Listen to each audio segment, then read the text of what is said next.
Assalamualaikum warahmatullahi wabarakatuh. Perkenalkan, nama saya Noval Rizky Santoso, biasa dipanggil Noval. Saya berasal dari Sidoarjo dan saya adalah salah satu mahasiswa ITS jurusan Sistem Informasi kelas B.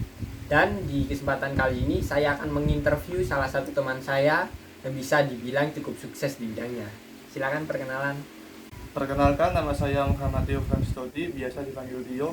Saya berusia 26 tahun, saya berasal dari Sidoarjo. Saya lulusan dari Universitas Padjadjaran, Fakultas Ilmu Sosial dan Ilmu Politik, jurusan Hubungan Internasional tahun 2018. Saya sekarang bekerja di Astra Indonesia, perusahaan yang bergerak di bidang otomotif dan bidang keuangan. Saya manggilnya Mas aja ya ke sampean ya. Gini Mas, saya ingin tanya-tanya seputar background hidupnya Mas, perjalanan hidupnya Mas bisa sampai di titik ini gitu kan. Kan bisa dibilang Mas ini sudah sukses juga kan ya. Sudah bisa masuk ke Astra gitu loh Mas. Iya. Ini aku ada sedikit pertanyaan ya buat Mas. Yang pertama, ini ada beberapa pertanyaan sih. Nggak apa-apa kan Mas ya? Boleh. Jadi yang pertama ini bisa nggak Mas ceritain perjalanan Mas selama hidup bisa sampai di titik saat ini itu seperti apa ceritanya? Saya cerita dari mana? Dari SD? Iya. Saya itu SD lulusan dari SDIT Al-Haq, yang kebetulan saya juga katingkah melalui SDIT Al-Haq. Iya. Terus saya juga dari SMPN 2 Sejati. Terus saya SMA di SMA 1 Ngedangan di Sidoarjo tentunya. Terus alhamdulillah saya sempat gap year juga. Kemudian saya keterima di Fakultas Ilmu Sosial dan Politik, termasuk jurusan Hubungan Internasional di Universitas Padjadjaran. Oh, keren ya, keren. Oh ya Mas, Mas Tio ini kan lulusan Universitas Padjadjaran kan. Universitas Padjadjaran kan juga termasuk 20 top kampus se-Indonesia nggak sih Mas ya? Itu kan pasti Mas juga melakukan berbagai kegiatan dan perjuangan supaya bisa masuk ke kampus itu kan ya. Mungkin ada nggak cerita soal perjuangannya Mas atau masalah-masalah yang Mas hadapi untuk menggapai tujuannya Mas waktu itu? Gimana Mas ceritanya Mas? Sangat banyak perjuangan tentunya. Waktu itu saya lulus SMA pertama kali, saya lulus itu emang nggak mulus. Waktu saya sebelum UN, ayah saya tuh jatuh sakit, terus akhirnya resign dari perusahaan. Akhirnya saya tuh terpaksa nggak ikut SBM, dan mungkin keluarga saya tuh menekankan saya untuk langsung kerja, langsung masuk dunia kerja. Jadi kayak ya intinya saya tuh pengen saya lanjut kuliah, tapi orang tua saya tuh nggak support secara finansial, jadi kayak nggak ada biaya. Akhirnya saya tuh lewat jalur beasiswa dari kampus yang saya tuju itu tadi, melalui beasiswa gitu kan biasanya. Jadi saya sendiri tuh dari masalah awal ya emang gara-gara saya jatuh sakit itu sebulan nggak bisa tidur. Terus saya resign dari perusahaan karena emang nggak bisa fit 100% di perusahaan, jadi resign. Terus ya ayah saya itu mulai kerja baru tuh setelah sembuh dari sakit, tapi nggak seperti dulu. Jadi ya sedikit banyak perjuangan sih. Terus tahun itu saya juga sempat dijanjikan masuk dunia kerja lewat saudara saya, langsung masuk perusahaan multinasional juga, Comfit, yang berusaha di peternakan itu. Tapi ujung-ujungnya juga nihil karena emang yang CEO atau top manager yang saudara saya itu susah banget dihubunginya. Jadi kayak emang perjuangan banget, jadi Istilahnya PHP gitu ya? Iya, PHP gitu, dibohongin gitu. Udah bilang mau dimasukin tapi nggak ada kabar lagi ke depannya. Jadi kayak emang mungkin belum ada lowongan, jadi saya maklumin aja. Nggak bisa dipaksakan, emang belum takdirnya juga. Jadi saya setahun itu saya gap year Mas. Jadi kayak gap year itu saya nyambi kerja kecil-kecilan, ikut pekerjaan harian, terus saya juga nyambi ikut bimbel, ikut kayak kegiatan-kegiatan yang menguntungkan seperti organisasi. Terus saya juga ikut basket, aktif di basket juga. Tentunya juga dari organisasi di lingkungan sama basket itu mengajarkan saya tentang bagaimana cara berkomunikasi dengan orang, cara jiwa-jiwa leadership. Oh gitu. Oke. Jadi banyak ya masalah-masalah yang Iya, diterita Mas untuk iya. mencapai kesuksesan itu. Oh ya Mas, terus ini ada pertanyaan berikutnya soal jujur dan sopan. Menurut Mas Iya, itu lagi. jujur dan sopan itu penting nggak Mas? Jujur dan sopan itu sangat berpengaruh, apalagi untuk dunia perkuliahan ya, dunia perkuliahan juga dengan teman, relasi, membangun relasi satu sama lainnya. Begitu juga di perusahaan, kita di perusahaan tuh dituntut untuk jujur dan sopan, jujur atas apa yang harus kita kerjakan, kinerja kita di perusahaan, terus juga sopan terhadap atasan atau senior kita yang umurnya di atas kita.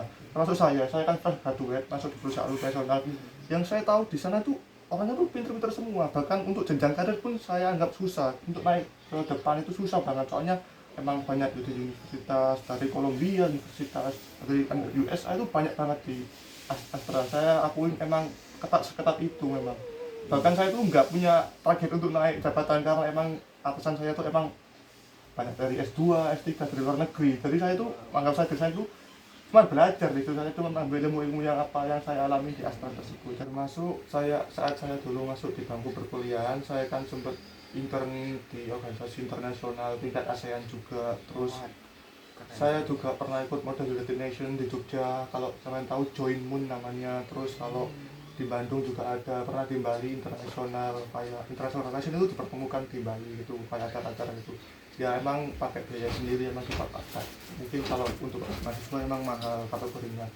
Jadi dari situ saya belajar kalau kita tuh di United Nation itu berusaha negosiasi tentang politik, negosiasi tentang membicarakan sesuatu hal, terus juga kita berpendapat akan isu-isu yang terjadi di dunia, juga berpendapat tentang isu-isu yang sedang tren saat ini.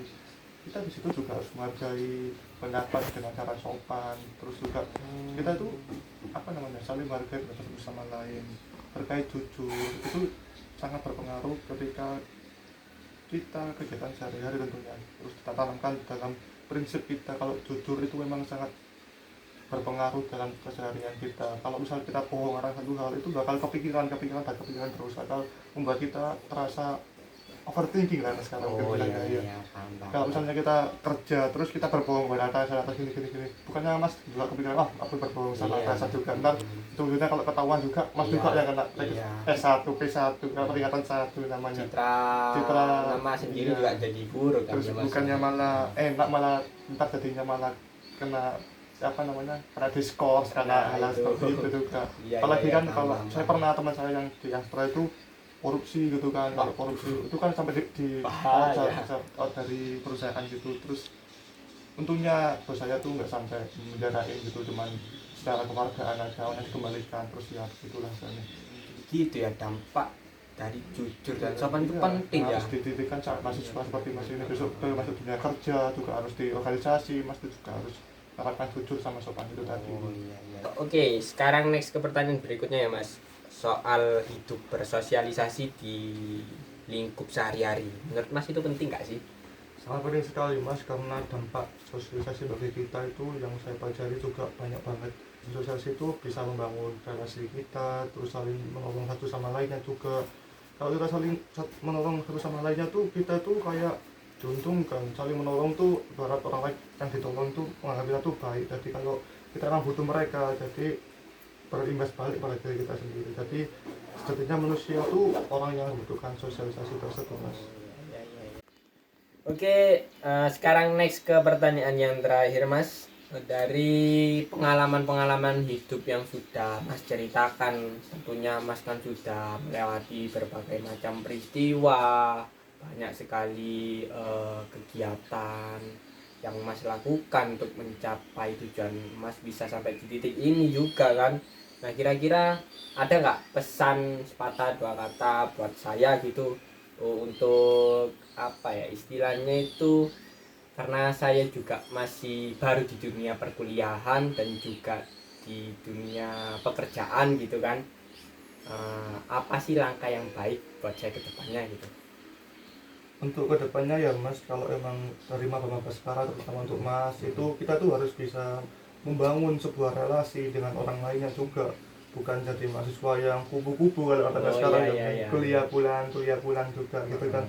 Mas tuh mungkin kalau bisa saya katakan mas kan nggak kerja kan, fokus kuliah terus, jadi kayak jadi benar-benar fokus kuliah. Mas membangun relasi di kuliah, mas juga fokus di kuliah, semuanya harus mas bangun juga di kuliah, terus mengikuti juga kayak studi exchange. Seenggaknya kalau mas punya banyak kenalan, relasi yang banyak, itu mungkin dengan background orang-orang berbeda tuh mas bisa menyimpulkan bahwa kesimpulannya hidup Mas itu seperti apa. Jadi umpama Mas punya kenalan anak konglomerat atau anak siapa itu kan Mas bisa memanfaatkan.